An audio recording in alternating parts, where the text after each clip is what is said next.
Good evening, everybody, and welcome to week 4 of our teleclass on the Spanda Paracas. I think everybody is familiar with the routine by now for asking questions, so I will go ahead and just hand things straight to Christopher.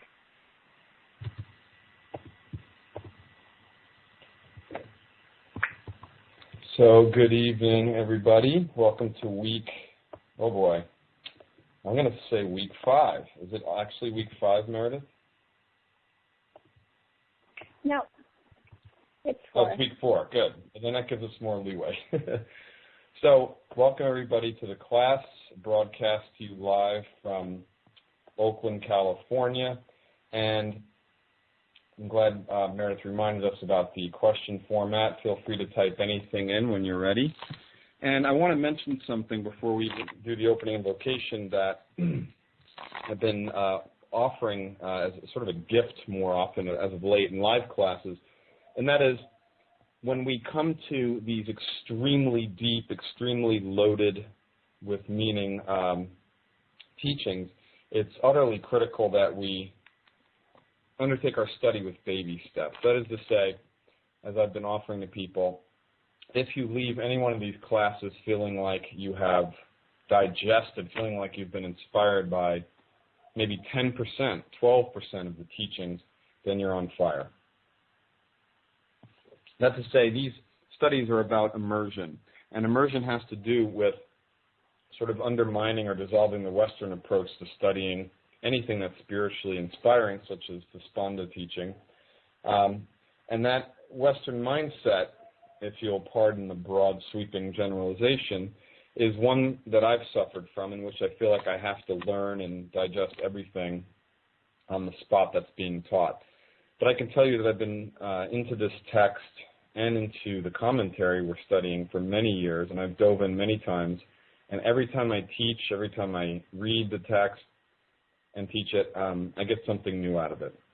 So when we chant the Saraswati mantra, which you've gotten as a handout for this class,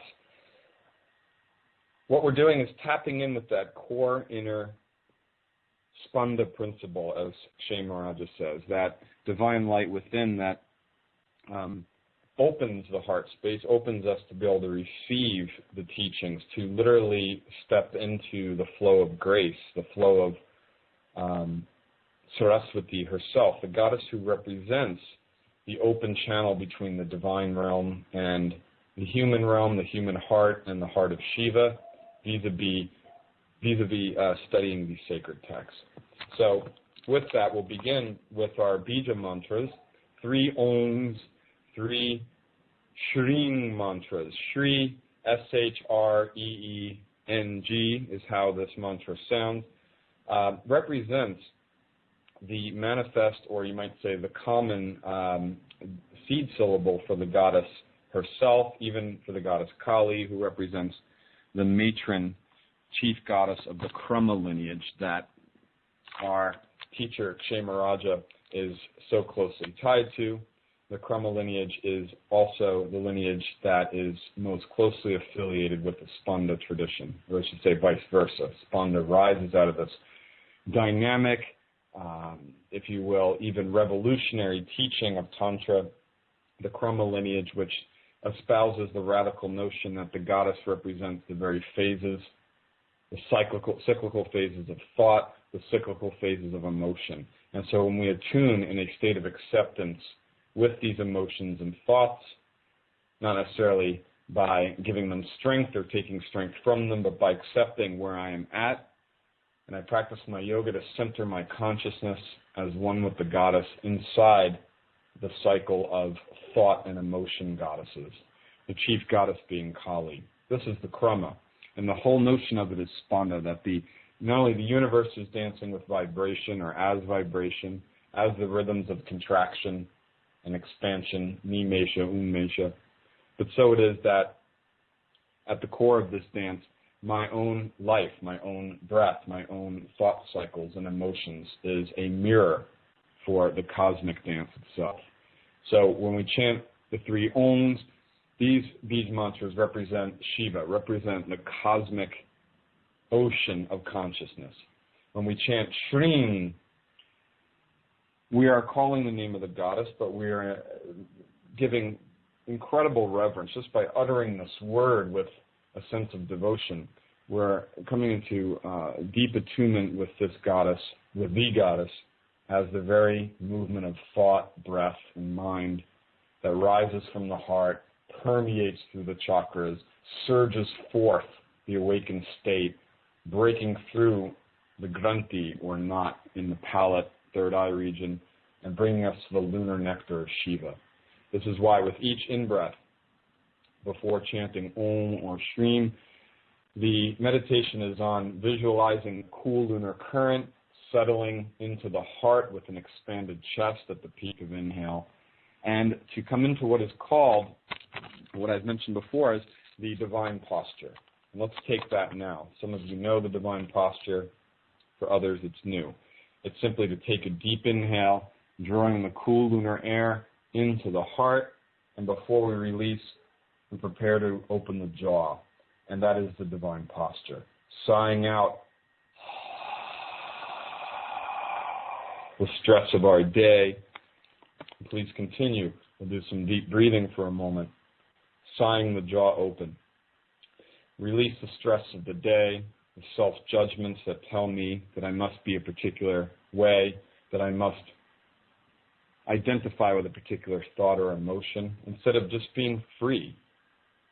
Instead of suspending belief in a particular self and stepping into the ocean of awareness. This is mantraka. This is the sound of the divine bija mantras. Inhaling and releasing the jaw.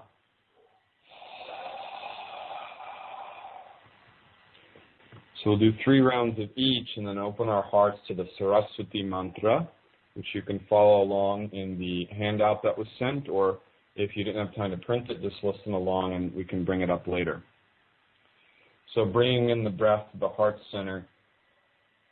One last sigh breath, releasing what does not serve us. And we inhale the sound that ends with the vibration of the bindu, the sound of bees buzzing, the sound hum.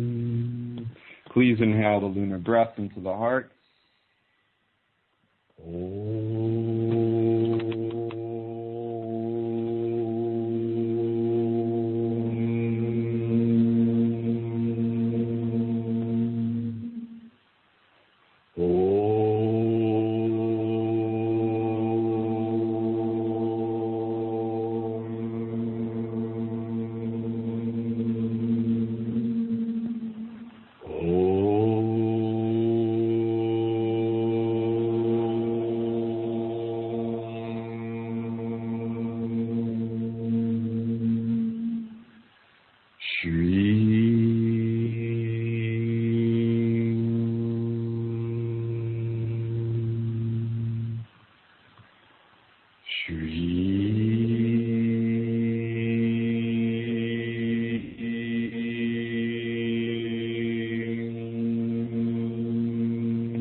Om Shrim Saraswatyai Namaha. Ya Kundindu Tushara Hara Dhavala Ya Shubra Vastravita Ya Vina Varaganga Mandrita Kara Ya Shweta Padmasana Ya Brahma Chuta Shankara Prabhiti Bir Devyai Sada Vandita Samam Patu Saraswati Bhagavati Nishesha Jadyapaha.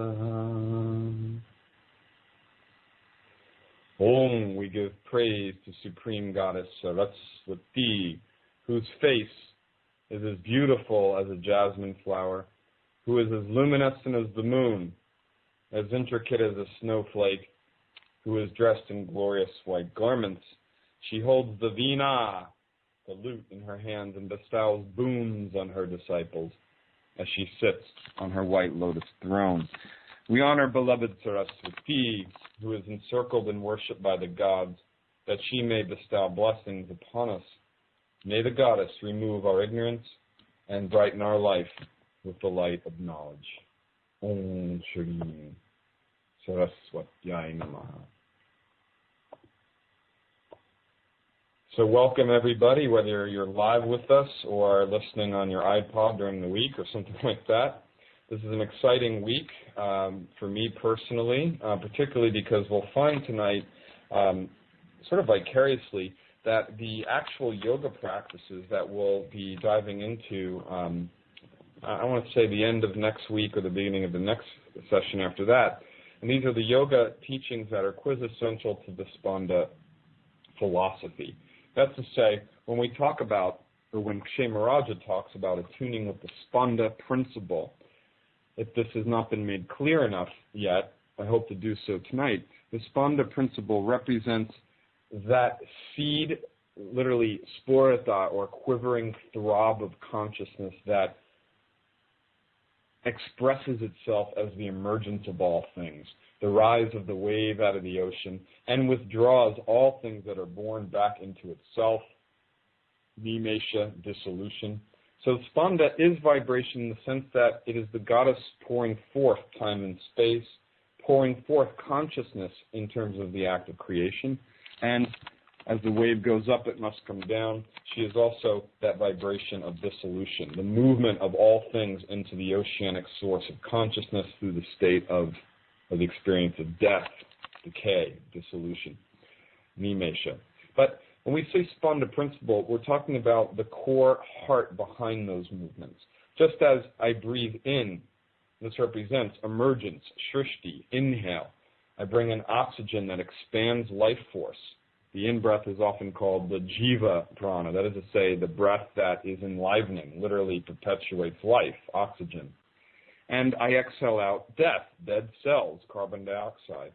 But between these two movements, the lotus is open, the lungs are expanded, and we pause in tantric yoga, as we'll be studying a little bit later, in this critical phase known as kumbhaka, breath retention, so that the mantra of the goddess, whether it is Shri, whether it is Om, whether it is Sauhu, if you're a follower of the Trika lineage, for instance, various seed mantras representing the goddess are installed, vibrated in this breath pause internally, sometimes as a coiling flame, Kundalini Shakti. This is the Spanda principle. It is that point of consciousness that represents what is called the Chid Gana, the mass of, I should say Chid Ananda Gana, the mass of bliss consciousness that is the source of all beings and of the universe, and is experienced in this pause between breaths, this divine gap between thoughts. So to tap into this is the goal of all tantric yoga, and we'll see tonight a reference to this preceding, I believe, verses 21 through 24.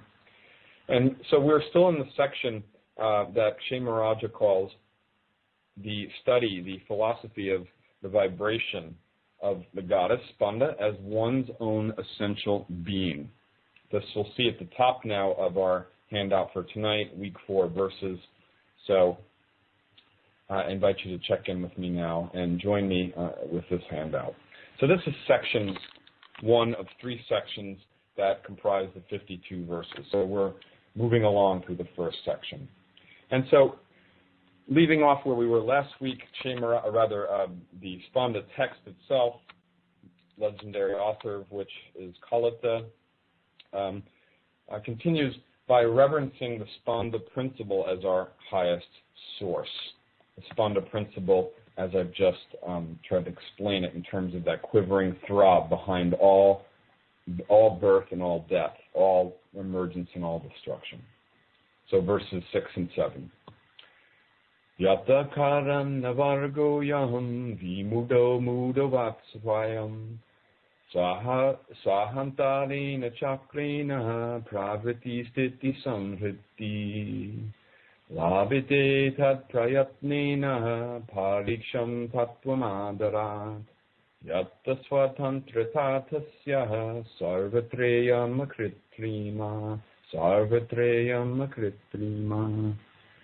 That principle of supreme consciousness should be focused upon with effort and reverence, because in its autonomous freedom, which is without a cause, it exists everywhere by means of that inner circle of Shaktis who emanate objects, rest within them, and withdraw them.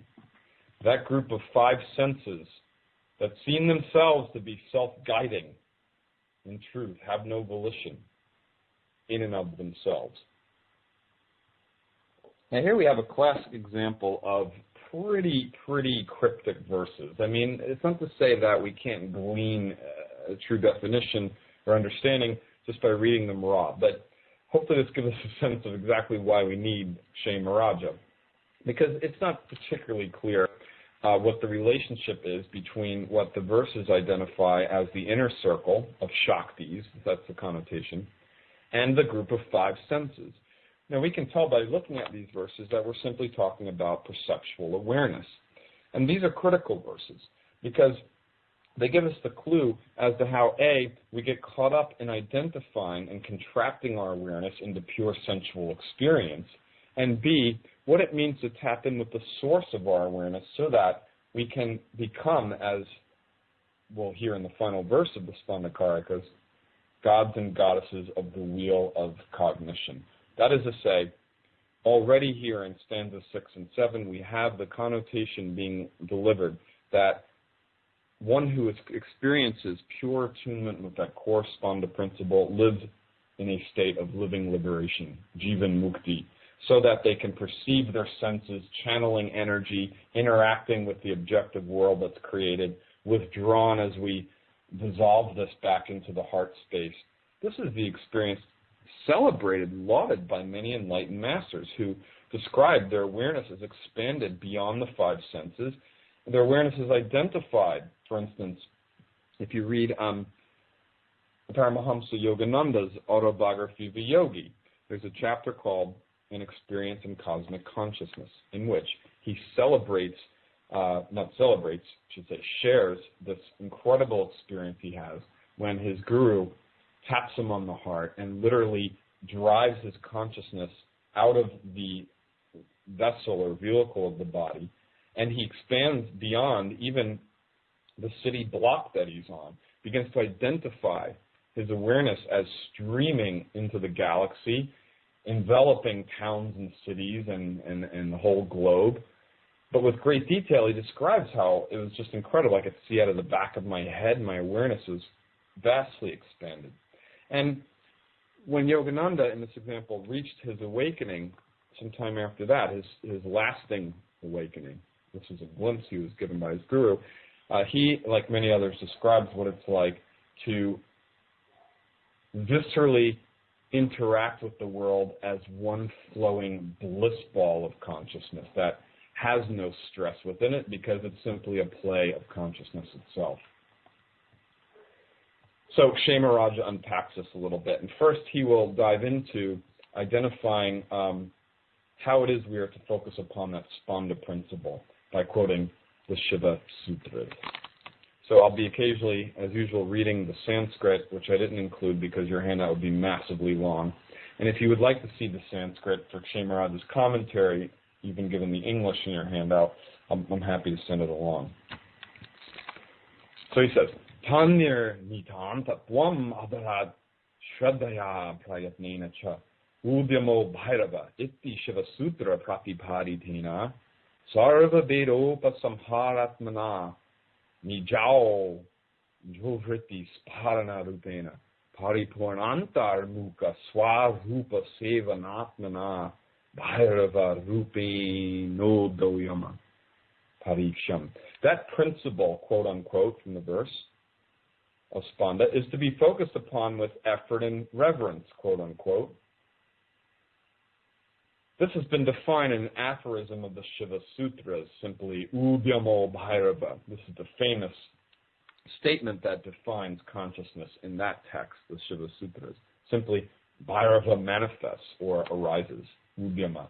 Now, Bhairava, quick pause, is the a very common rendition or depiction of Lord Shiva. Bhairava means the awesome one, the fearsome one, but refers to the experience of pure consciousness as it is unveiled within us as the fire of awakening in the heart. Bhairava, the ferocious one, the fiery one. Doesn't mean fiery one, but the awesome one. Okay, Bhairava arises. What does that mean? This arising, he says, consists of the dissolution of all differences that appears in their place as the surging forth of one's own expansive power.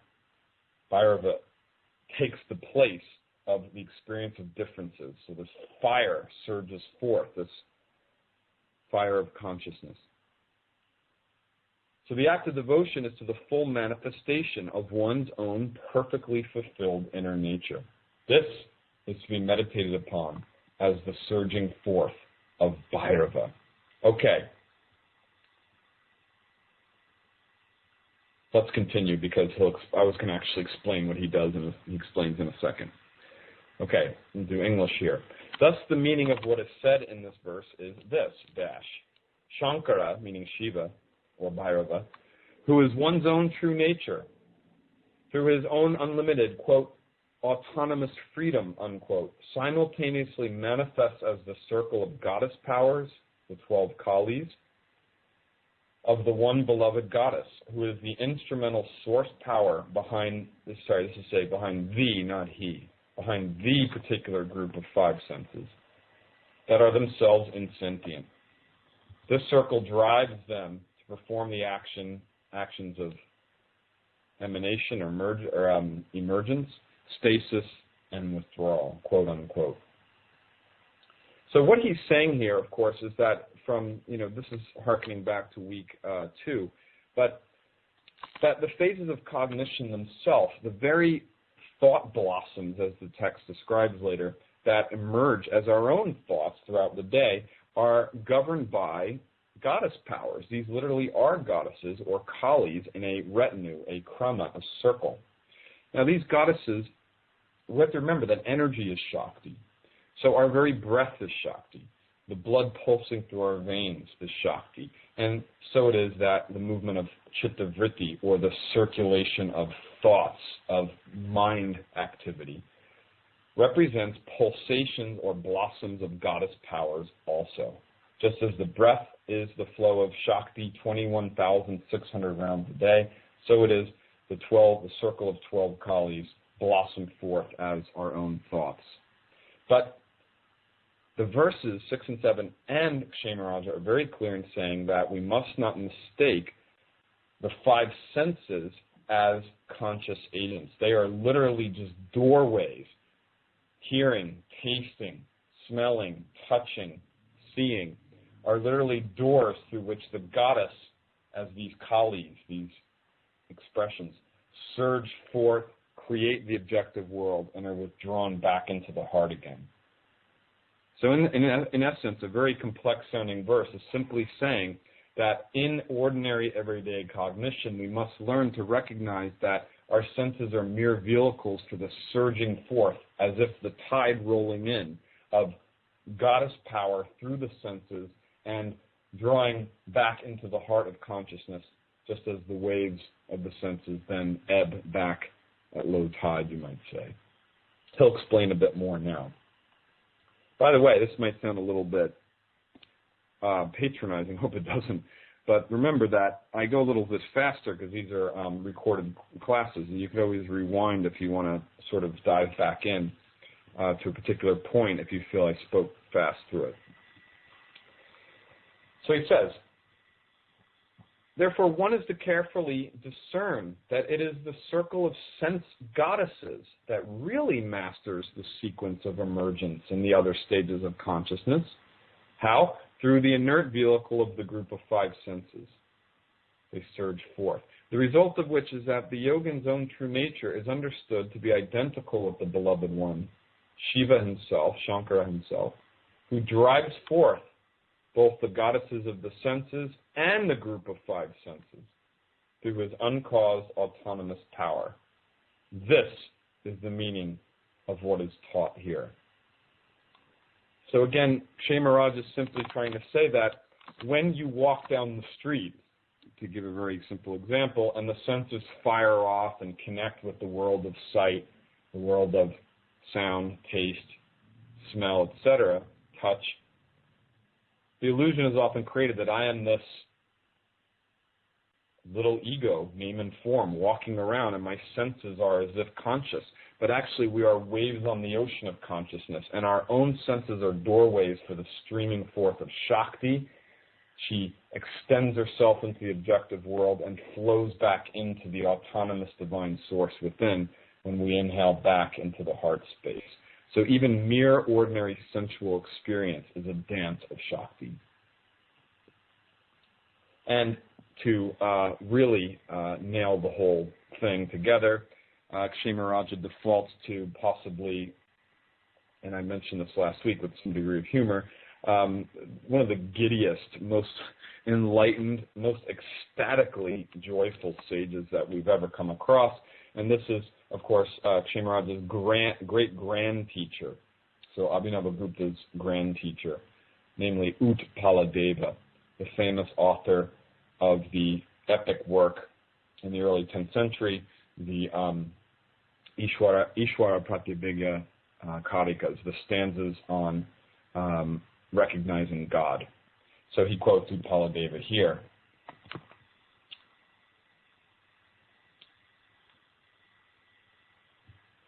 Nijan ijesu bhareshu padantwamyaha karana vrittaya ulasita mama kshanam apisha managapi maivabhut twadvibeda rakshati sahasam. Oh, these senses of mine cyclically engage their own objects in joyful playfulness. O Lord, may I not, even for a moment, know the misfortune of losing, even for an instant, the thrilling enjoyment of beholding you in the flow that is the various stages of my own perception. I know you're thinking, all Kshemaraj needs to do is quote Utpaladeva and get through the verse quickly. Right? Maybe you're not thinking that. Okay, verse 8 moves on and sort of zooms in a bit now on what exactly these goddesses are doing. And specifically with verse 8, what is the true nature of Icha Shakti, the power of desire, experienced through my particular name and form, my particular sensual world, but also in an uber sense. Verse 8. Nahichanandoyo swayam prerakatwena vartate apitvatma balasparshaha purushas tatsamo bhavit. Indeed, the soul cannot instigate or incite the impulse of desire by itself, but does so through contacting that innate power with which it is identical.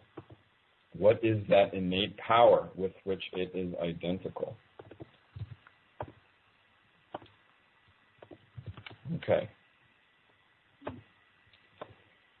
Kshemaraj says, Satyam nayam purushas tattvam parikshartamecham pravartayitum shaknoti nechaya tattvam vishayi kartum shamas tasya vikalpyatvat apitu vishayan anuda dhavantim icham tad upabhoga purasaram prashama yada twantar mukam atma balam. The truth is that the soul is not able to redirect its externally directed volitional desire, literally the craving that we have through the body. It cannot redirect this volitional desire inwardly to perceive the spanda principle, nor is it able to experience that reality through the vehicle of desire, craving. Why? This is because that reality is beyond conceptual thought. Let's pause there for a moment, where it says vikalpa. This is a loaded, very, very important term, vikalpa. Now, a conceptual thought is a loaded thought, a thought that creates belief. I see, for instance, the emotion of suffering or of sorrow rising through me. I grasp onto that and I create the concept that I am sorrow because I simply perceive sorrow and grasp at it. Or, to use a very banal example, I stand at the edge of the seashore here in California and I look out and it looks flat to me. It looks like the ocean sort of goes out for a while and drops off. So I assume the world is flat. That's the vikalpa. So vikalpas do not, of course, give us an accurate depiction of reality. So we could say, is there a conceptual thought that does give an accurate depiction of reality? And of course, the answer must be no. That is to say, even in the very room that we're sitting in right now, we see a world of differences. I see people sitting on the bed. I see a bed cover. I see walls and books and lamps. And yet, if I looked at this room through a giant electron microscope, it would be nothing but a quantum soup of energy blips shooting all over the place. So we know just by physics, by science, that thoughts that are based on engagement of the senses that trigger forth belief through what we see, touch, taste, hear, feel, and smell are limited. So therefore, the desire that comes forth through our ordinary sensual engagement cannot be turned around to discover Shakti directly because that Shakti is beyond thought and concept. So this might shoot off alarm bells for some of us. Well, wait a minute. That sounds like a dualism. Well, let's read on. So we're right at conceptual thought, vikalpa. So he continues, quote, but when one is able to satisfy the urge for sensual pleasure by allowing such enjoyment to be experienced, he may then engage the spanda agency, or principle, that transcends his own senses, as it is the, quote, innate inner force behind desire itself. And there should be an unquote there. Spanda tattvam swakarananam chatitan achetanaavaham sprishyati tada tat samobhavet tat samaveshat tadvat sarvatra swatantratam asadayatva yasmadevam tasmat tatvam pariksham ityartha. Then through immersing samavesha into that source power of spanda, it is realized that the soul is identical with that source spanda. The consequence of which is that the quintessence of spanda is now experienced as flowing forth, literally pervading through the senses at all times. This is why we should seek to attune with, to discern the essence, the tattva, the essence of spanda.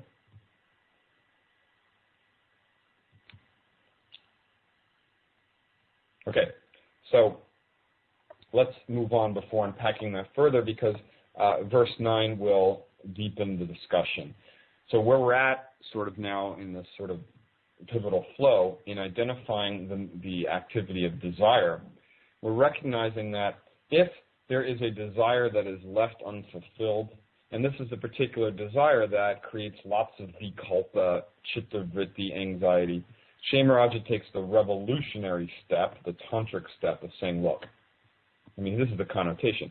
The yoga systems of old said you must suppress desire. He says, no, you must fulfill it.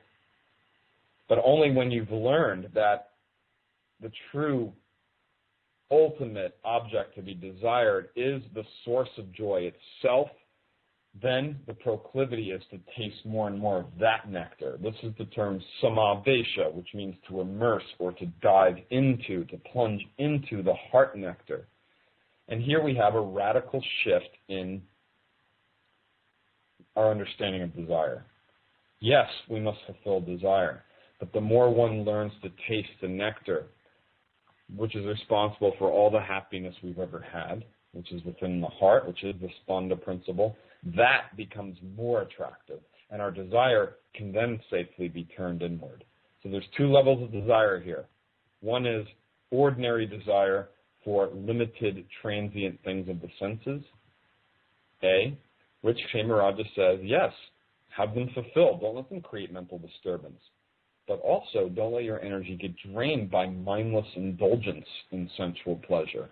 Do it for the sake of sparking a desire to seek the source of all joy within. And so it is, we can look, as I often give this analogy, we can look at romantic relationships in this very vein, this very darshana here. And so often I hear the phrase, this person makes me happy, so-and-so makes me happy. Okay, well, let's analyze that. If my lover, if my child, if my parent, if my friend literally made me happy, let's say a lover, right? That means that this happiness was given to me by this person. That's what's connoted in the phrase, so-and-so makes me happy. But if that is the case, logically that would mean that other person is the source of happiness. And so that person should make everyone happy. And this is something my father taught me at a young age. He said, when you fall in love, recognize that what's happening is that the other person is karmically aligned with you, and what's being triggered is your own love. This is the Spanda principle. That love coils, surges through you, through the delight of looking into the eyes of that lover, that child, that beloved friend, that parent. And we can bow to the lover, to the other, as the trigger, which is a beautiful place for that person to be, for they have triggered your own divine light. But the moment my father said where we credit the other as the source for that joy, we miss the whole lesson, and God becomes obscured yet again. That's to say that we engage joyfully participating joyfully in the sorrows and pleasures of life, but as tantrikas we do so with the knowledge that these experiences of the senses can neither grant us what we're looking for, which is Satchit Ananda, being consciousness of bliss, neither can sensual activity take it away. Why? Because it is who you are. It is who you are. So Kshemaraja says, dive, samavesha, into that source spanda from which all happiness has come. Deepen your yoga practice so that the sensual experiences that are limited and transient externally are tasted from the very flower source, the blossoming heart lotus from which they have come. And when you taste that nectar out of that heart lotus of all joy, the source of all joy, you taste the nectar of immortality. And it's your own nectar. This is why the sages of old and the sages of new will tell us that God, Goddess, the Spanda principle, Buddha consciousness, whatever you want to call it, my higher self, Christ consciousness, doesn't matter. But they'll say, it is more familiar to you than any love you've ever known. And that's because it's the source of love. Dive into that, samavesha. Stanza number 9. Nija shudya samartasya kartaveshwa bilashinaha yada shobha praliyeta tadash asyat paramam padam tadasyat paramam padam. When the anxiety produced within an individual who is desirous to engage the objective world, but whose goal is restricted because of the impurity inherent within all embodied beings, when that anxiety is dissolved, then the highest state manifests. Let's clarify this. When that anxiety is dissolved, what anxiety? The anxiety that is produced within an individual who is desirous to engage the objective world, but whose goal is going to be restricted. Why? Because of impurity inherent within the subtle body of all beings. When that is dissolved, that delimiting impurity that fosters or springs forth anxiety, then the highest state manifests. Syat paramam padam. Literally, the state of highest consciousness is syat. Tada, then. Tada syat paramam padam. Okay. What is this anxiety? Well, the verse is simply suggesting that there is something stuck in our subtle bodies that skewers our innocent desire to experience the world and to have happiness. What is this impurity? I thought Tantra was all about, the goddess is everywhere and all is good. Well, in order to become contracted joyfully into a physical body, the goddess must put up certain blocks, certain restrictions. This is called mala. Impurity is not a word I like to render into English, but it's hard to translate mala in any other way. We'll come to this in just a moment. Here it's just given as ashuddhi, which means impurity, but it connotes defiled energy, defiled gunk in the subtle body. So simply put, reiterating one more time, that any desire that is simply unconsciously given energy through our daily experiences, any desire is tainted by what is called mala, or impurity. You might think of it as an obscurity that veils true perception. Okay, Kshemaraj has a lot to say about this, and he does so by breaking down, which we'll only do glance through briefly tonight, but it's a vast subject, breaking down the three types of impurity, otherwise known as mala. Number 1, 2, and 3. First, we have anava mala. Second, let me give English. So anava mala is the impurity of contracted awareness. Literally, anava is like contracted. Anu is the root word, means atomic contracted awareness. Maya mala, which is the impurity of variegation, of differences, the experience of maya. So when we perceive the world, we see it as a world of separation and opposite. So that's the second impurity that's inherent in all humans. The third is karma mala. And one leads to the other. One causes the next. So karma mala, which I've misspelled apparently, spell checks out of commission. It's been overwhelmed by Sanskrit, which it thinks of as constant misspellings, and it actually retired on me. So I missed that. Karma mala is impurity of activity. We act out of false understanding in our day-to-day life and cling to a perceived world of objective awareness. Okay, number 1. This is all Kshemaraj here, so I'm abbreviating his commentary. What is the first impurity? What's it all about? This is anava mala, number 1. The first delimiting condition or impurity is anava mala, the impurity of contracted awareness. This is caused when Icha Shakti, meaning the goddess power of desire, who is the power of self-awareness, contracts. How? Within the unrestricted, autonomous state of illumination, expressed as the experience of true fulfillment within the range of perceptual awareness. Now, this is to say that the very goddess of the universe who desires, Icha, to express herself in form, in human embodiment, when she desires to become, let us say, the waves of humanity, the waves of different human beings on the ocean of consciousness, desires to experience the play, the lila of your particular life, my particular life, the life of all different sorts of waves, ugly, beautiful, short, tall, sick, healthy, etc., etc. No two waves are the same. When she contracts, she does so through the power of her lesser two expressions.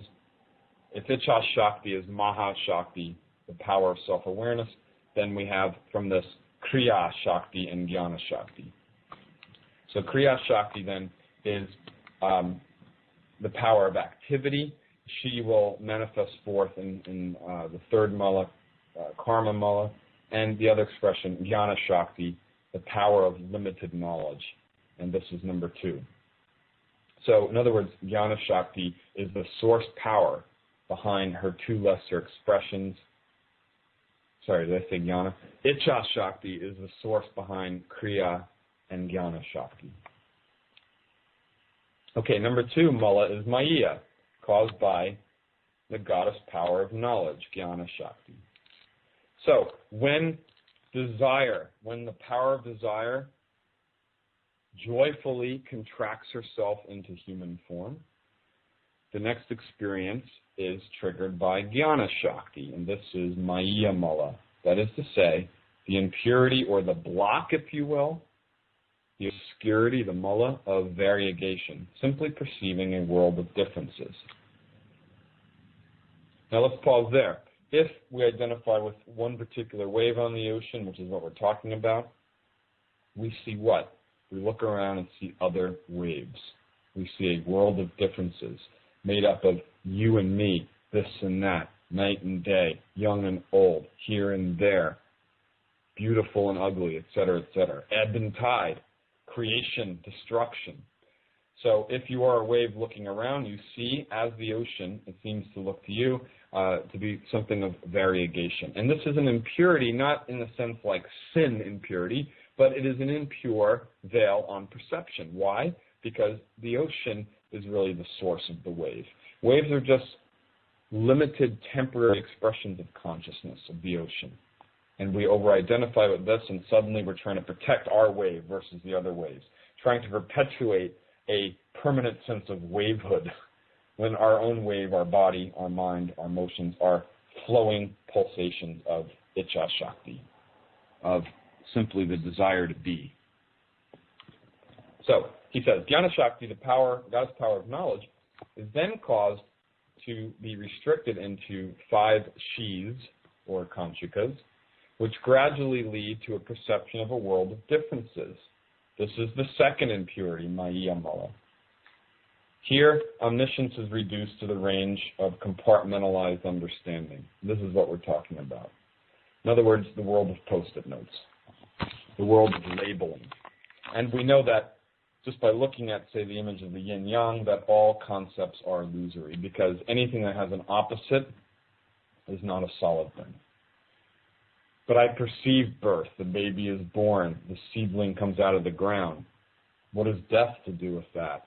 Well, the soil is death. It is the death of the trees that have come before. So birth flows out of death. Death flows out of birth.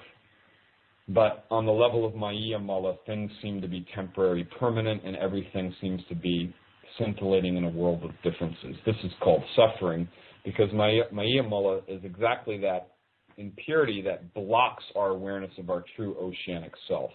If you will, to be very simple, in the state of Maya Mala, we are in pure breath consciousness, where the breath rises and falls, my life rises and falls.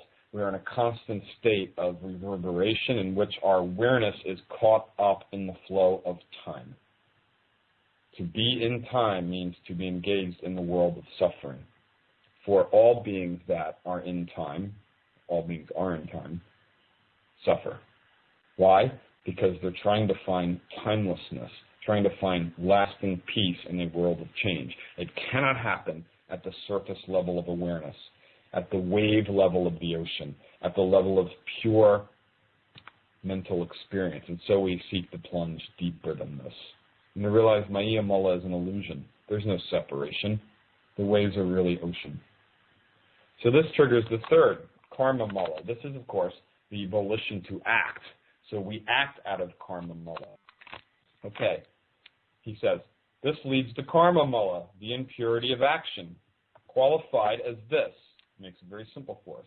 Karma Mala is qualified as the grasping for different objects in a world perceived as full of differences.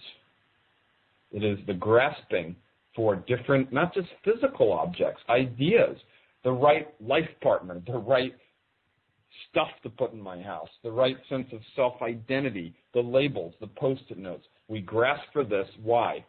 Because we believe in a world of differences when we simply exist on the banal level of pure sensuality, pure sensual exchange with the world. And so he goes on to finish here. This is what is meant in the verse by the term disturbance, kshoba. If you look back at the verse, kshoba is what I translated as anxiety, so anxious disturbance. We live in a state of low-grade anxiety by seeking to find happiness by engaging in the objective world, seeking to claim it as our own, seeking to identify selfhood in it. So it seems complex. It's not. There's 3 mullahs. One causes the other. And we can do a whole teleclass on the 3 mullahs. So, Shimar is bringing up a big topic.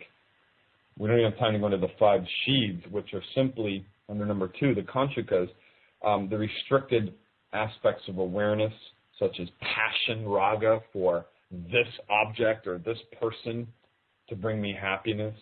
Kala, K-A-L, long A, a compartmentalized sense of awareness that has me identify my immediate surroundings with a sense of self. I am who I am because of my race, my color, my religion, etc. Not necessarily a bad thing, but can be painful when suddenly I have to beat up you and your religion and your culture because my sense of contracted awareness is so restricting. So these are kanchikas. But how is this dissolved? It is dissolved by getting to, once again, keeping it simple. These mullahs are dissolved as mullahs, as obscurities, as impurities, by diving beyond Kriya Shakti, that power which represents the volition to attach to a world of differences, by diving beyond the awareness of differences themselves created by Jnana Shakti, by diving into the core Ichcha Shakti, that deep power of desire, the goddess power who does not desire to attain things. She simply desires to dance, to play, lila. And when we come into contact with that, suddenly the world becomes a luminous surge of bliss consciousness, which has never been our container. Instead, it's our vessel of constant joy. So he identifies in this beautiful dual definition here, or defines, I should say, suffering and then freedom. Okay. No, can't tackle that Sanskrit. It's too long. Let's just read English. All right. So this is under suffering, under the three mullahs. Because of the three impurities, one's awareness becomes, quote, unquote, restricted, abhilasha. How? Through attachment to all sorts of actions, to those that are worldly, and even to those ritual activities prescribed in the Tantric scriptures. Wow, that takes some balls to say that. Kshemaraj is basically saying, if you could even get too caught up through attachment to Tantric yoga practices. One of his contemporaries, the great Sri Naga, that some of you have immersed yourselves in with me, wrote this glorious poem of supreme rapture called the Chitta Santosha Trimshika, the 30 verses on how I delight in my own awareness, in which Naga, who is also a student follower of the Krema lineage, says, what was I doing? I never got a glimpse of Shakti before. I was suppressing my out-breath and mumbling mantras all day.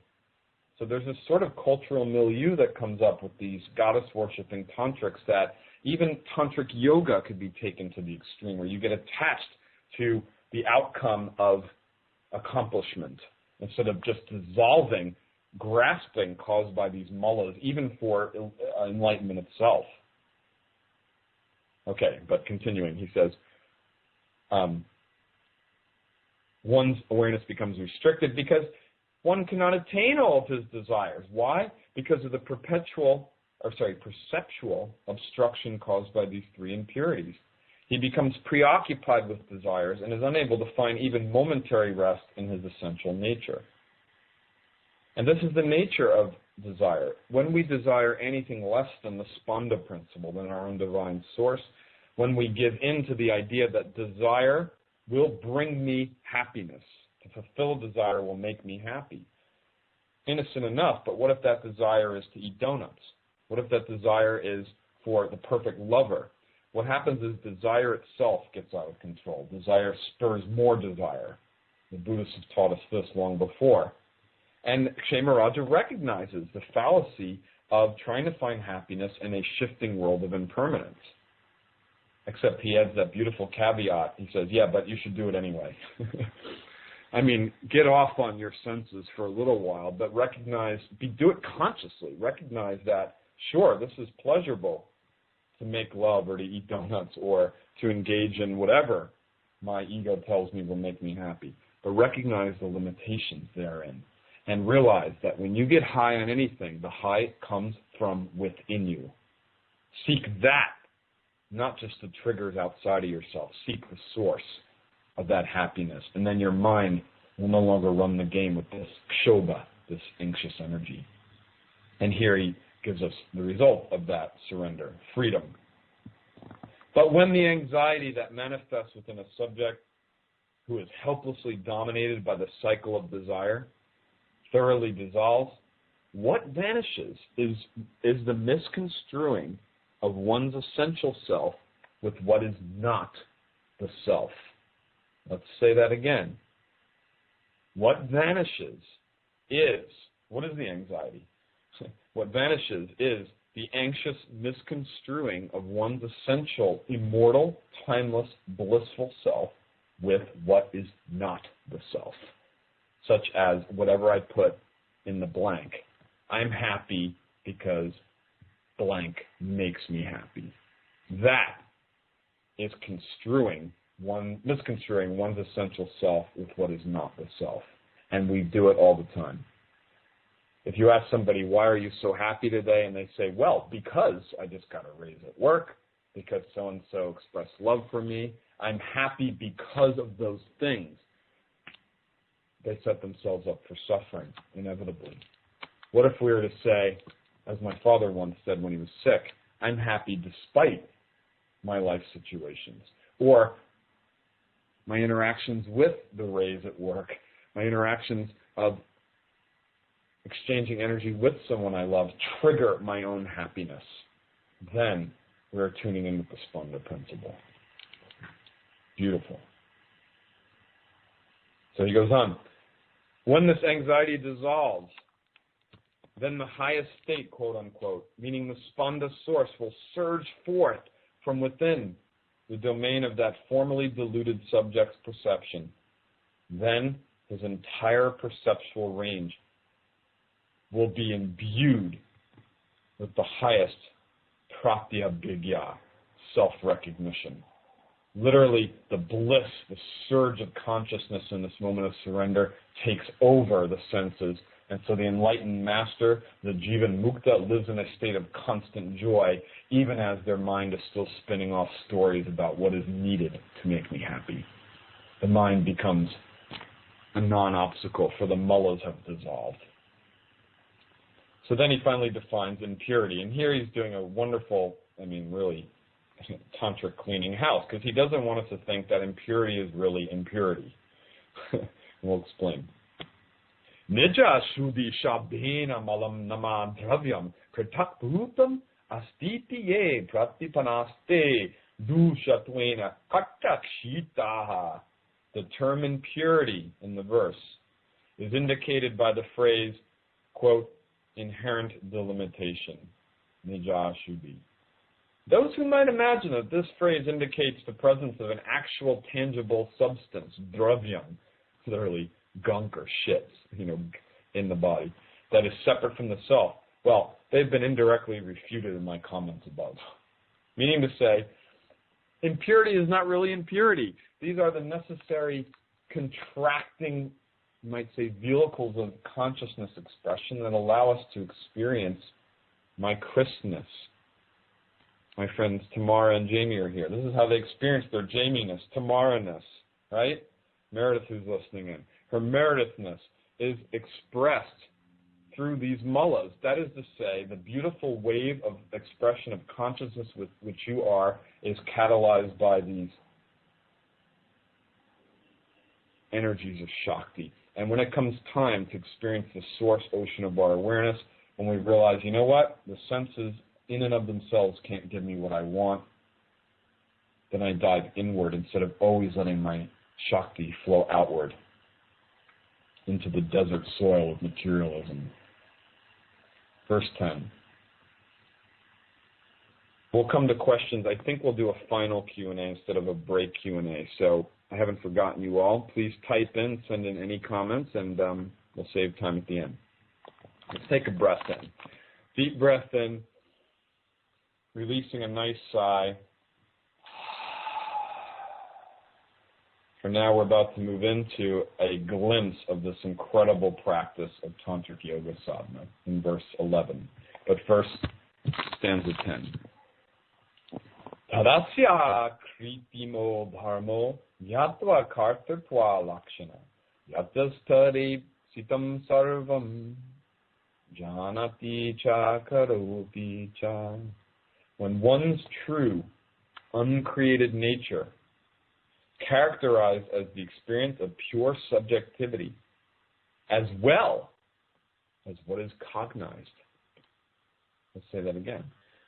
Very important, very subtle. When one's true uncreated nature, characterized as the experience of pure subjectivity, as well as what is cognized or realized, then he can manifest and engage in whatever he desires, meaning to say, without getting caught up in suffering. Kshemaraja. By his uncreated nature, akritimo or akritima, then his uncreated nature spontaneously arises, explained earlier as the manifestation of the universal freedom that characterizes the nature of the Supreme Lord. Tareti upadesha pekshaya akritimo sahajo dharma pranirvishta swatantra tarupa parameshwara swabhavo gyata kartitve samarasya vastita prakash anandatmani jnana kriye lakshanamavya vichari swarupam yasya tadirk tadak shobho pashame asya purashasya syad avivyajata ityartha. The experience of pure subjectivity, as well as what is cognized, quote unquote, from the verse, consists respectively of A, the source light and effulgent bliss, of the source light, A, and B, the effulgent bliss emanated from it, merged into one experience. The word then in the verse indicates the moment when the experience of this mergence becomes realized, quote unquote, or rather manifested in the person of limited focus. And thus at that moment, any delimiting anxiety, kshobha, wanes away. That is the meaning here. So in short, he doesn't say much about this verse because it's sort of getting repetitive. When one's own true created nature, which is the essence of Shiva, which is a mass of bliss consciousness, which is the source light, prakasha, when that, as well as what that source light projects, that is to say, the world of objectivity, the world of my thoughts, that which I perceive, the world of my emotions, when those two, the source light and the rays of light that create a sense of, or the experience of an outer world, dissolve into one mass of perfect bliss, then all anxiety dissolves away. This is really the experience of dharana, focusing in meditation, dhyana, when our focal point is no longer the object, like the mantra, the flame, the breath, whatever it is. Suddenly our awareness in dhyana, meditation, is on the act of perceiving. And then the awareness completely becomes introspected into the pure bliss of suspended witness consciousness. This is Shiva. In those moments, the chitta vritti, which is no longer concerned with grasping at the external world, dissolves away into pure, enlightened consciousness. The source light merges with the bliss of perceptual experience into one nameless high, essentially. Beautiful. So here's our yoga verse then. How do we get to this? You know, this is all great prose, great verse, but big deal. My mind is firing off. My ego seeks the world of stuff still. The specifics of Tantric Yoga Sadhana are now officially introduced. This is presaging, as I mentioned, verses 21 through approximately verse 25, which will actually give us the physical practice of what is called uchara, or raising the mantras that blow out the mullas or impurities in the body on a visceral, tangible, scientific level of experiential awakening.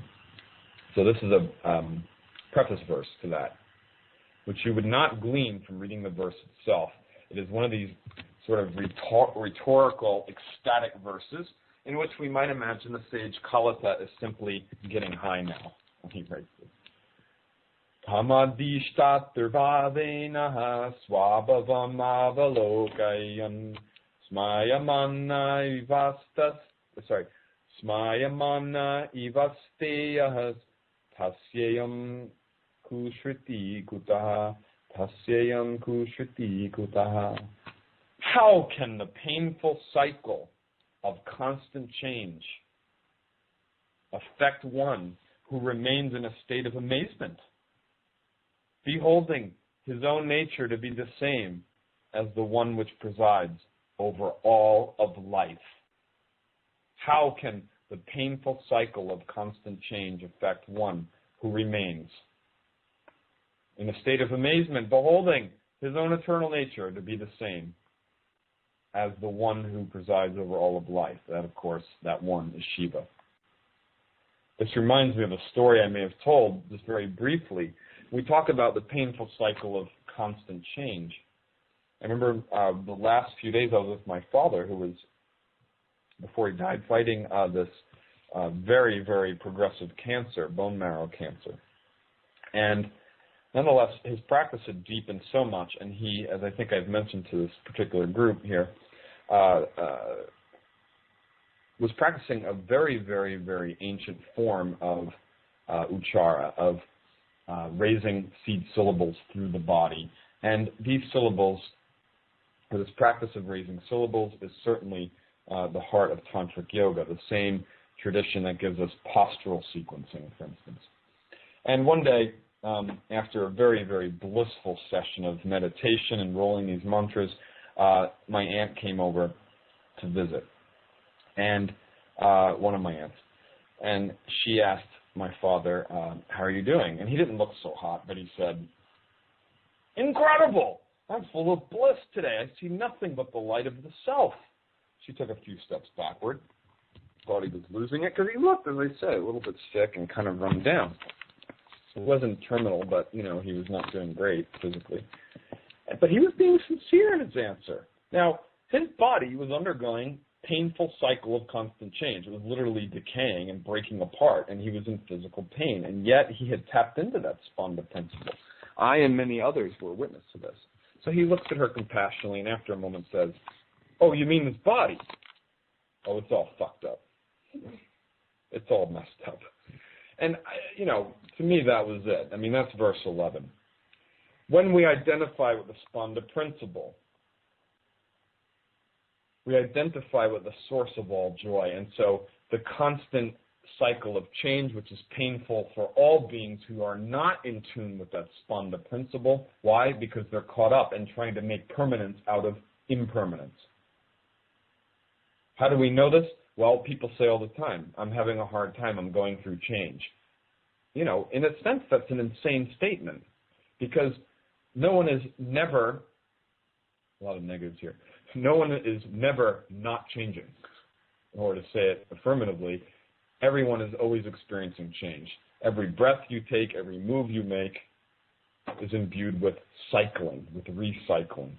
So what people are really saying when they complain that change is creating suffering, what they're really saying is, I forgot and clung to the world of change again and had to be reminded that it's changing, and I'm in pain today. I mean, rightfully speaking. At least that's my 2 cents on that. Kshemaraj. Let me find the Sanskrit. 2 docs here. Okay. One who recognizes their own innermost nature to be the essence of Spanda discerns in their own ordinary, not special, their own ordinary consciousness, the fusion of subjective awareness and the objective world. Characteristic of, quote, one who presides over all of life, meaning Shiva, unquote. And here Kshema quotes from the legendary Vijnana Bhairava, verse 26. Navrajena visheshakti madhurupa vikasate yurvikalpataya madhye taya bhairava rupadrik. One who recognizes. jumped down too far, sorry. When the breath is not going out nor coming in, Shakti, the power of the breath, blossoms forth. When her flow in the heart center comes to a stop, Bhairava, Shiva, appears. Well, here we have it, the clue into how this yoga awakens in the pause between breaths with mindfulness, with the placement and inner recitation of a core bija mantra in the moment of kumbhaka, breath retention, the springing forth of the Spanda principle in the guise of Kundalini Shakti. That is to say, that when we pause our breath in this particular way, extending, pausing the breath, focusing in the breath pause, the heart lotus is suspended open. The mantra takes on a life of herself because she is the mantra. And when we recite this mantra inwardly, we literally churn that fire of Bhairava, that fire of the wheel of consciousness that surges up the central channel, blows apart all the granthis or blocks or knots in the central channel, so that our perceptual awareness of the objective world becomes the luminescent sea of inner bliss that is experienced as a mirror. The exchange is one of constancy and not one of the mullahs of separation. This is Jivanmukti. But he gives to us this very important clue on the most important of all postures that we must engage in before we even come to this breath pause. And this is called elsewhere the Divya Karana, the divine posture, introduced here by its synonym, the Bhairavi Mudra, or the gesture of the goddess. Bhairavi is a name, feminine noun for the goddess. Bhairava in the feminine. So he tells us. He quotes first a synonymous verse. We're not sure where it comes from. Let me find it here. Antar laksho bahir drishti mi mesho mesha varjitaha iyam sabailavi mudraha sarvatantreshu gopita sarvatantreshu gopita. Awareness is to be focused inwardly and outwardly in the moment when the emergence and dissolution of the breath is suspended. That's kumbhaka, breath retention, breath pause.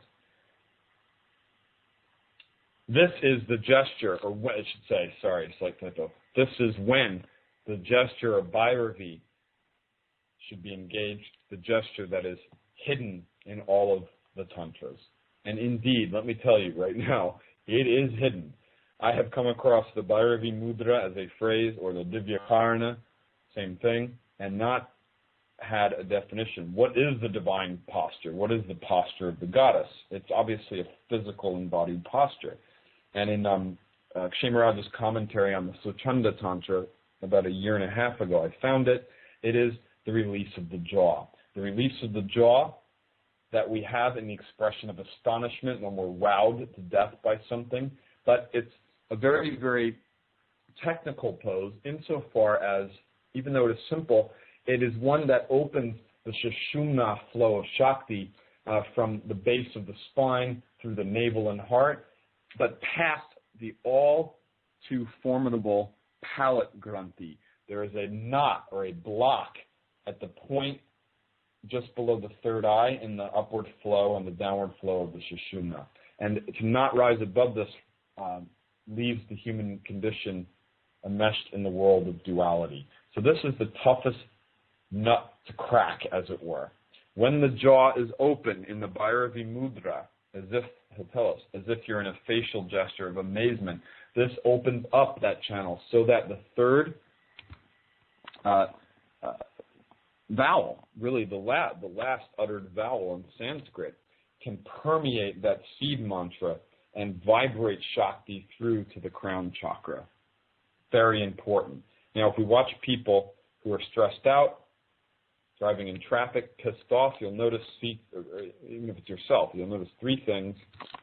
The breath is rapid and uneven, the eyes are darting about, and the jaw is clamped shut. Maybe the teeth are grinding. So this is not rocket science here. Not only is this an important mudra to open up that vibration of the B sound, of the what is rendered in Roman script as the M with a dot. Ah, u, ung, ong. Not only is it to allow that sound to vibrate up through the crown, but it's also the gesture that represents or creates suspension of chittavritti. If you suspend your jaw and deepen your breath, you'll find there's an expansion of awareness so that the mind itself seems to be wider, seems to distance from the core drishti of your focus. Chittavritti wanes into the distance, and Shakti pools in the center of the heart, the base of the spine, the Spanda principle. So that sound, the core mantra, in the heart, the breath, the mantra, the goddess flows to the throat, ooh, and with the jaw release that allows us to not block the sound so it, otherwise would end below the third eye, but it rises, the jaw is open, the tongue comes up a bit into the mouth. This is the Bhairavi Mudra.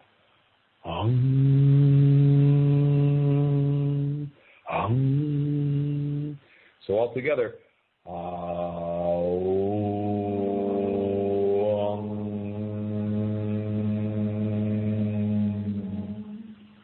and the pure, crystal clear bliss channel to the crown pulsates with that final vibration. The jaw is open. This is what how he describes the Bhairavi Mudra. This teaching is about what happens when one engages the venerable Bhairavi Mudra. The yogini beholds all objects as arising and dissolving into the space of her own consciousness, like a series of reflections that variously appear and disappear within a mirror. The one who engages the gesture of astonishment, another phrase for the Bhairavi Mudra, here Vishmaya Mudra, same practice. It's just a synonym. The one who engages the gesture of astonishment, quote, as if amazed, unquote, or astonished, realizes that the circulation of the limiting conceptual thoughts, vikalpas, have suddenly dissolved through the recognition that one's own truest nature, which vastly surpasses one's common perceptual experiences, is comprised of a mass of inconceivable bliss.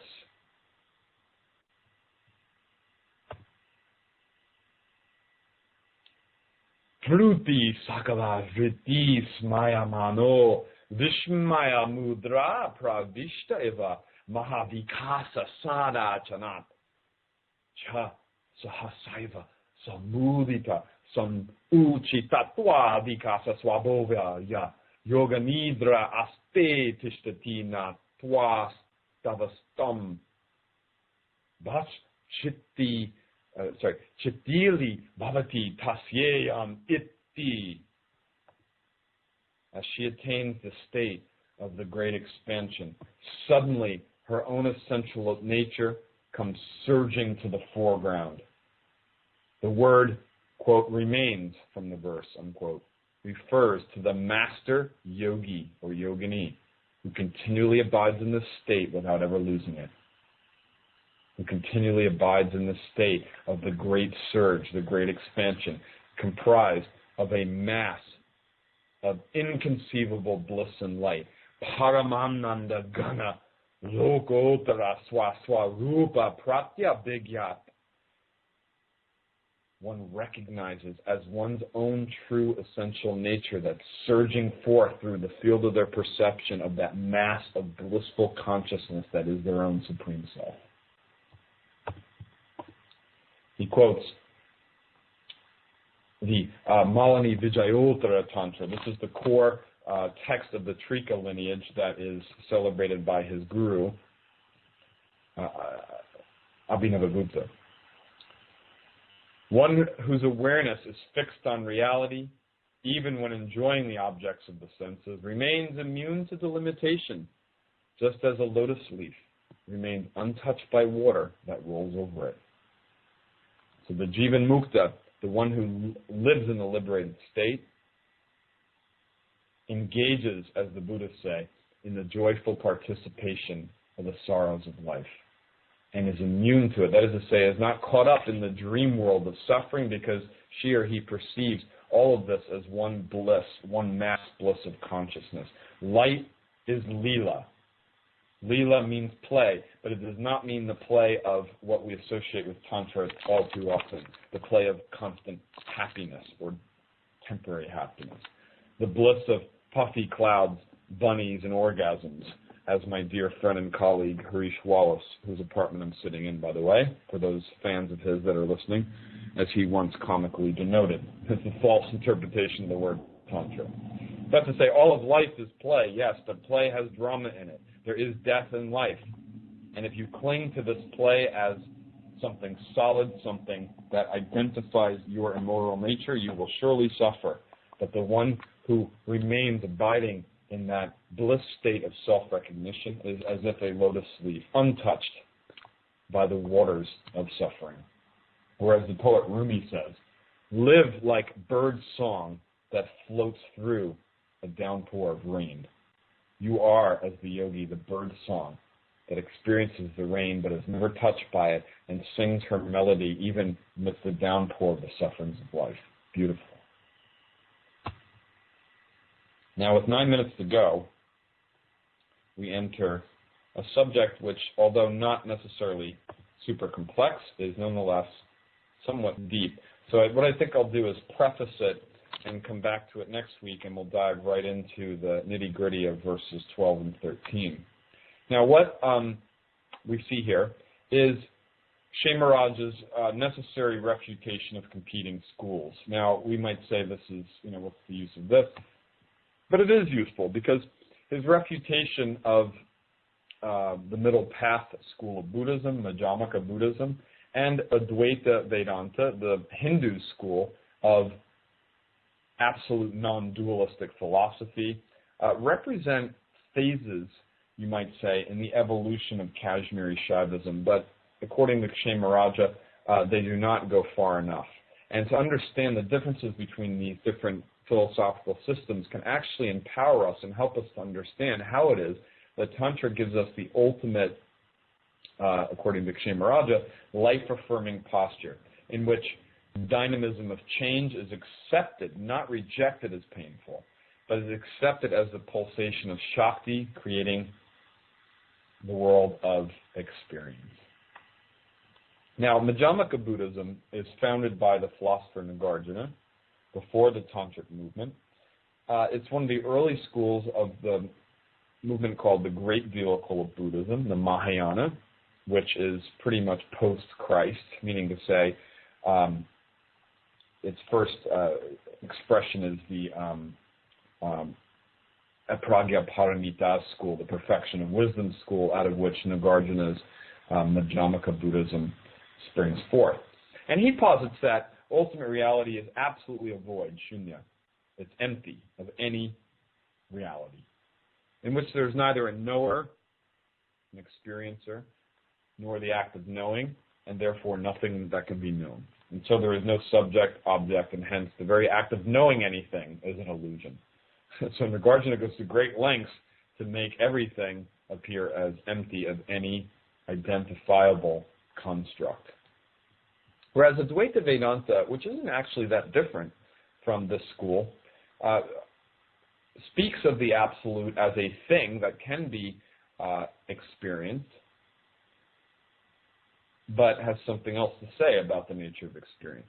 So this is founded by the traditionalist, orthodox Hindu philosopher Shankaracharya, or Shankara for short, around the 7th century. And he posits that there is only one reality. This is the sense of the word Advaita, which means non-dual. Vedanta means basically the philosophical school that summarizes the ancient Vedic religion. Vedanta means at the end of the Vedas. So this is his system. And he posits that there's only one reality, the supreme, the absolute, Brahman, and that the experience of change, which gives rise to the perception of differences, is an illusion. Hence, the world we see through the senses, hear, touch, taste, smell, etc., is an illusion. Now, before we even go any further, and I think we'll pause there for the week, but just to say, to sort of sum up Kshemaraja's contest with this, he says, how can you deny the world of change when change is all that one can experience? That is to say, if there is one absolute reality, we must be a part of it, and yet our perception is of change. So this school of Tantric Shaivism is the first to identify the living, pulsating presence of divine consciousness, of Shiva. So it refutes the Buddhist position, it's just all void. And furthermore, refutes Shankara, refutes Advaita Vedanta, who says that there is no change. How can you deny what is? So in our school system of Spanda, what we have is the most, you might say, life-affirming school of philosophy, but not even philosophy, of reality. It's darshana, it's insight that the goddess is the immanent pulsation of all things. The illusion is one of ignorance. When we contract our awareness into this wave self that I am, we see other waves, and we push those other waves away or grasp at them. And therefore, if you look at the ocean, in our famous analogy, we over-identify with the surface, which appears to be expressive of differences, different waves, and lose that expanded awareness of our Shiva nature, which is to plunge into the heart lotus, or, with the ocean analogy, to dive into the depths and realize you are much more than just that wave up there, or those thought waves up there. So we'll take this up next week with this topic of the true nature of reality, which is going to be covered in the next 4 verses. And then we'll sort of skip through at a quicker pace with less commentary to get to the yoga verses in the sessions that follow. So with that, I wanted to find a final verse, and then we'll turn to any questions that might be on the agenda before we officially close.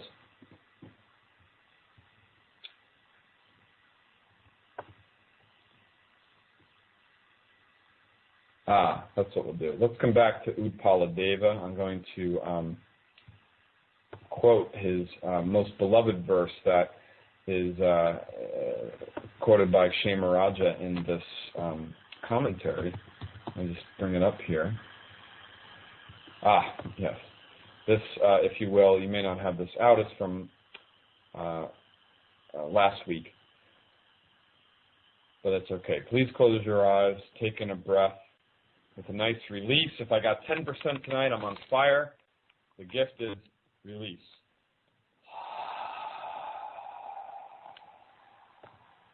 Taking another breath in, opening to that Spanda Shakti, releasing to the grasping impulse of my ego, releasing that into the void.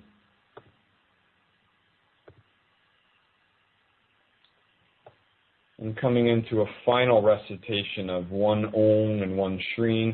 Before we do that, we recognize that what we honor, even as our mind gives us the stories of self and the should list, the could list that pops up as thought blossoms all day, when we chant Om and Hrim, we are really affirming that it is our birthright to experience the nectar of the Spanda principle, that this is the essence of who we really are. And that we need not fix our thoughts, we need not seek after happiness, we need not overanalyze what's coming up emotionally, but instead, without denying thoughts and emotions as real, we dive deeper into their source, which is that bliss, that supreme, divine one within. Upaladeva. First, one Om and one Shri. Please inhale to the heart.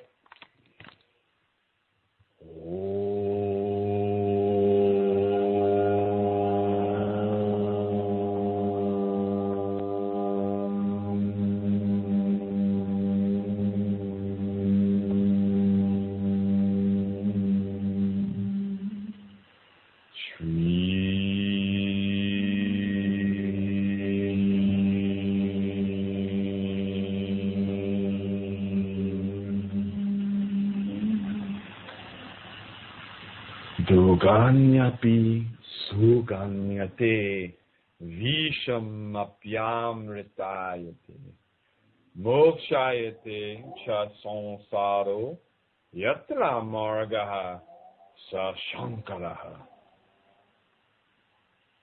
That path to Shankara, to Shiva, is where pain turns into pleasure, poison becomes nectar, and the experience of samsara, of change, becomes one of liberation.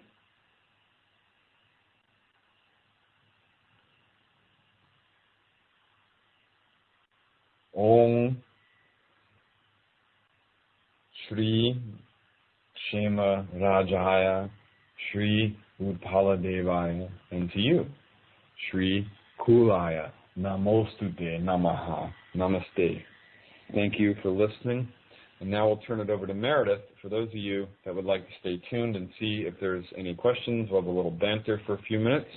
And this includes my friends on the bed if they want to ask anything. We're all seated on this huge bed in courtesy of Harish Wallace's house. And we'll give it back to Meredith now.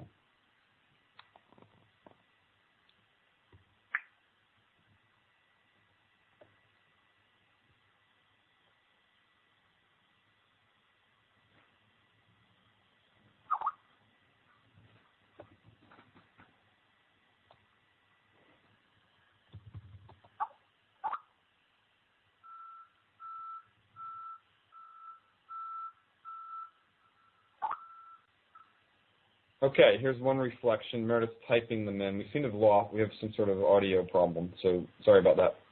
Okay.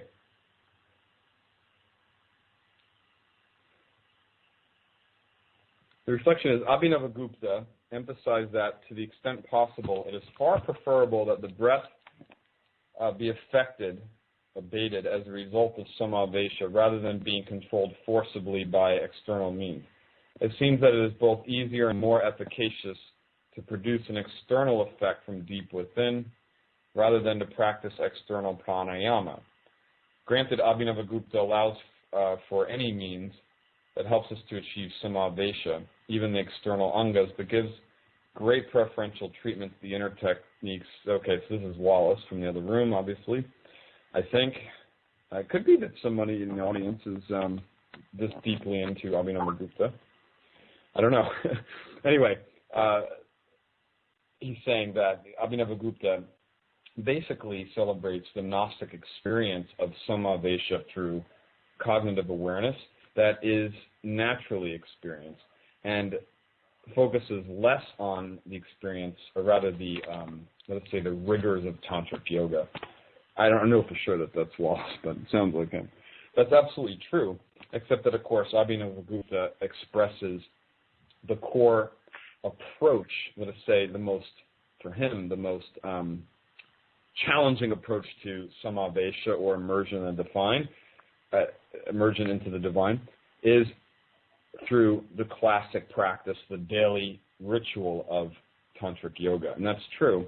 And so in a way, he represents a revolutionary point of view that we must not get too hung up, as Kshemaraja said before, on the ins and outs of the breath, hardcore pranayama, but rather there must be a surrender that the goddess is the flow of who we are, even when we are afflicted with stress and pain in our life. Nonetheless, he never completely denies yoga, even though he's much more into Gnostic realization, sort of aha moment kind of guy, as Wallace, I guess, shares with us, the practice of tarka, to discern what is real versus unreal. Dhyana, visualization, the visualization that has to do with embodying the divine experience in all of our life activities. So yes, he does push us towards an easeful, in his point of view, opening to the divine in everyday experiences, but still accepts, as the polymath that he is, tantric yoga as a daily practice, just a more difficult one. Okay, I think Meredith's back on. You got anything else for us? Yeah, just the last question. Someone's asking for the name of the Rumi poem that you quoted with bird song. So perhaps you could just post that to the Facebook page this week if you don't know it offhand. Great idea. Yeah, everyone, it's called Bird Song, and I paraphrased it. I didn't cite it. Moving through life like bird song through rain. Yeah, we'll look that up and post it, and I'll ask Meredith to remind me to do that tomorrow. And that's it? Yep. Thank you, everybody. And please, if you've been doing the Uchara practice that you may have learned with me in person or through other classes, we'll be engaging this more directly as we move towards the daily yoga practices. And my last comment about the whole yoga business is that the Spanda teaching absolutely supports the daily practice of traditional sound-based, breath-oriented tantric yoga, which is required of all initiates. But it represents one of these transitional texts that's, at least 100 years older than Abhinavagupta. One of these transitional texts that begins to bring yoga into the foray of our life as a daily life experience, not just something we do on or before the altar.